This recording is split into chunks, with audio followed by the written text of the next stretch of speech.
हम बात करेंगे स्ट्रोक के इम्पॉर्टेंट सिम्टम्स के बारे में, जिसको हम पहचान सकते हैं एक सिंपल निमोनिक के ज़रिए, जिसको हम बोलते हैं बी फास्ट। बी का मतलब है बैलेंस। अगर आपको लगे आपको चलने में दिक्कत आ रही है, या आप बैलेंस नहीं बना पा रहे हैं, या आप लड़खड़ा कर चल रहे हैं।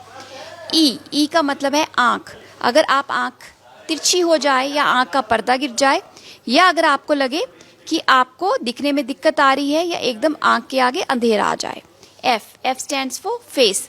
अगर आपको लगे आपका फेस तिरछा हो रहा है, आपका एक साइड का फेस में एकदम कमज़ोरी आ रही है। एफ के बाद आता है ए का मतलब है आर्म या लेग। आपको लगे आपके एक हिस्से में एकदम कमज़ोरी आ जाए, या एकदम सुनपन आ जाए, वो भी बहुत इंपॉर्टेंट लक्षण है स्ट्रोक का।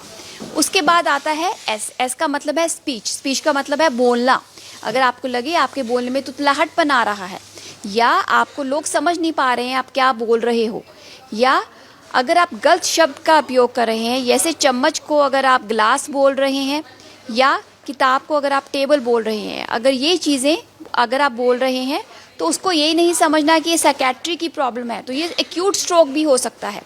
उसके बाद है टी का मतलब है समय का मतलब है टाइम इज़ ब्रेन। अगर आप टाइमली अस्पताल नहीं आते, तो आपके एक सेकंड में मिलियन सेल्स डाई हो रहे हैं ब्रेन को, जिसको बचाना बहुत ज़रूरी है। और टाइमली हॉस्पिटल पहुंचना, स्ट्रोक रेडी हॉस्पिटल में पहुंचना बहुत ज़रूरी है। तो इस तरह से हम स्ट्रोक के सिम्टम्स को पहचान सकते हैं। जी, बहुत बहुत धन्यवाद। Thank you.